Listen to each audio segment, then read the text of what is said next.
Hello, today's video is about fighting the culture, and I'll try and explain what I mean by that. Basically, the current mainstream culture is very problematic because it's full of lots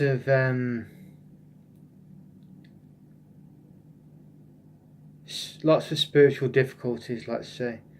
For example, with the sexual revolution in the 60s,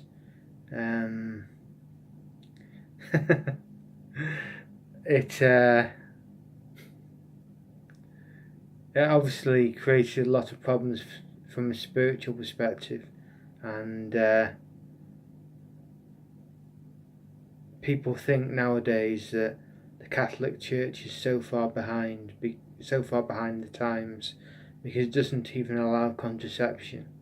But the truth is that really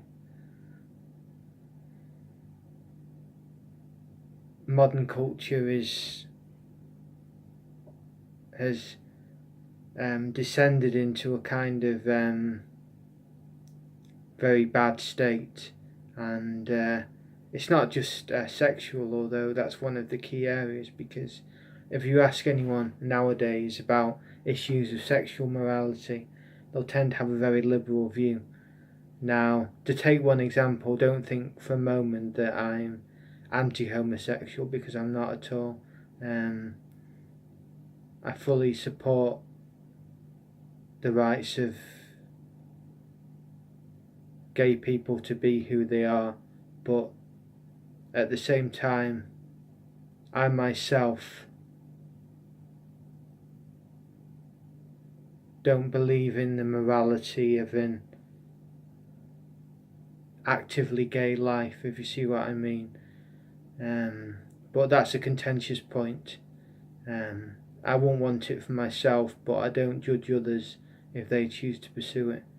But that's just one example. It's not an important one, I don't think. More important is the fact that there's so much sexual profligacy now, and that's very problematic for the spirit, because it's not just arbitrary that the church has got a conservative line on sexual matters. It's really quite crucial. Like, take the the issue of autoeroticism, for example. This is something that I've struggled with a lot in the past, and it really affects your spiritual life if you're in the midst of sin, because you just can't pray clearly, and you're all confused and jumbled up, and when you're in sin, it's just so difficult to have that connection with God. And of course, the worst state is when you don't even realise it. You might think, what is this guy talking about, but if you don't even realise the existence of sin, then that's really the worst state to be in. But I've focused too much on the sexual side here. There's many other elements, and one element is the basically it's difficult to explain, the effects of the media, because the media is or the corporate media complex is very problematic, really, and it affects every aspect of life, and it has a very negative effect. It imposes a certain worldview, and someone really diametrically opposed to me in ideology, Noam Chomsky, he believes this as well. He's called it something like manufactured consent, and he has a very negative view of the media. But there's other examples as well, and our death culture, for example, attitudes towards abortion and euthanasia. Ironically, right at the beginning and right at the end of life, we sort of have a very problematic view of that. And it reminds me of that film where you're put to death at 30. It's that sort of craziness, not quite on to that extreme, but just gives you an indication of the irrationality of the death culture, really, and the fact that, really attitudes changed so much after the Second World War and accelerated in the 60s, but there's been really a steady decline, and this, as the average person might think, as our lives get better as well, thanks to technology. We've had technological improvements, and we've had really an increase of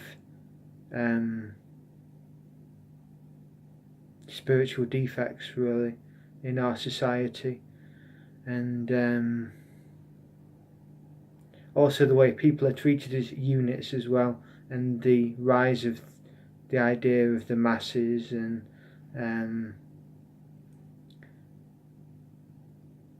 the idea that a job is just a job, and that we don't have a set vocation that agrees with our inmost being. We can just be a data entry clerk or something, and that's somehow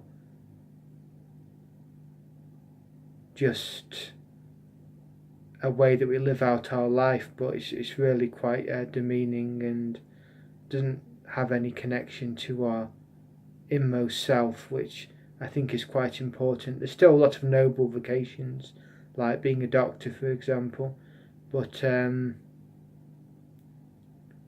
lot of that seems to be lacking in modern society. And just to give one more example, I'd say our attitudes towards religion, because obviously a lot of people now, especially in Europe and the UK, think religion is nonsense, basically, that it's irrational. And it's funny that people would think that religion is irrational, because it's actually, it was grounded by the scholastics in the most painstaking reason, and people have the effrontery now to say, oh, it's just irrational idiocy or something on that level. And religion is being silenced in the public square, like you're not allowed to express yourself in the workplace, like wearing a cross, for example, or something of that nature. And it's just a sad reflection of society, really. And that's just another example, but it's very difficult in a live video to think on your feet. But I've given you a few examples there, and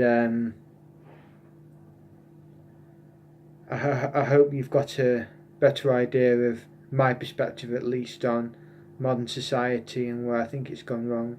So thank you for watching it anyway.